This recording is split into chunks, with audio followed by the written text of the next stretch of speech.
Assalamualaikum warahmatullahi wabarakatuh. Perkenalkan, nama saya Putra Kusuma. Saya dari Prodi Ilmu Hukum. Pada kesempatan kali ini saya akan sedikit menjelaskan tentang Konvensi Wina tahun 1969 pasal 9. Mengingat bahwa orang-orang dari semua bangsa di zaman kuno telah mengakui status agen diplomatik. Hal tersebut tidak lepas dari tujuan dan prinsip kedaulatan negara dalam pemeliharaan perdamaian dan keamanan internasional. Pada dasarnya, pembentukan perjanjian atau konvensi internasional dapat dilakukan melalui 3 tahap, yakni tahap perundingan, penandatanganan, dan pengesahan. Secara teknis, perjanjian internasional melalui proses penyusunan naskah, penerimaan dan pengesahan bunyi naskah.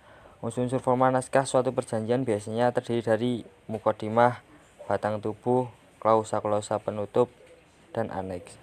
Menurut pasal 9 Konvensi Wina bahwa penerimaan naskah ditentukan dengan persetujuan semua peserta secara bulat atau mayoritas 2/3 dari peserta yang hadir yang memberikan suara.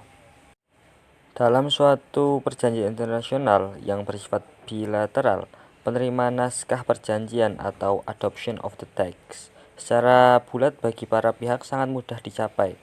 Demikian pula dengan perjanjian multilateral di mana jumlah anggota masih terbatas. Untuk ASEAN sendiri yang beranggotakan 10 negara atau Uni Eropa dengan 15 negara masih tidak terlalu sulit untuk mengambil keputusan dengan suara yang bulat. Tetapi dengan perjanjian multilateral dengan puluhan peserta, misalnya PBB dengan 189 negara anggota, maka pengambilan keputusan dengan suara bulat tidak mungkin untuk dicapai. Dalam prakteknya, maka para peserta konferensi biasanya menentukan sendiri ketentuan-ketentuan mengenai pemungutan suara untuk penerimaan naskah perjanjian. Penerimaan naskah atau adoption of the text suatu perjanjian dalam suatu konferensi internasional yang dihadiri oleh banyak negara biasanya dilakukan dengan 2/3 suara dari peserta konferensi, kecuali bila peserta konferensi menentukan lain. Penerimaan naskah perjanjian sebenarnya merupakan tindakan untuk menyetujui garis-garis besar isi perjanjian tersebut, namun belum memuat isi perjanjian secara detail.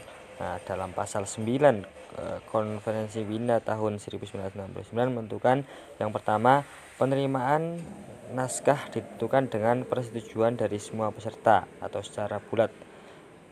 Yang kedua, mayoritas 2/3 dari peserta yang hadir yang memberikan suara. Jadi, ketentuan mengenai suara 2/3 dari peserta dalam praktek lazim itu digunakan seperti nampak dalam PBB. Nampaknya ketentuan ini telah diterima dalam Konvensi Wina 1969 tentang hukum perjanjian. Terima kasih, mungkin hanya itu yang bisa saya sampaikan. Semoga bermanfaat. Wassalamualaikum warahmatullahi wabarakatuh.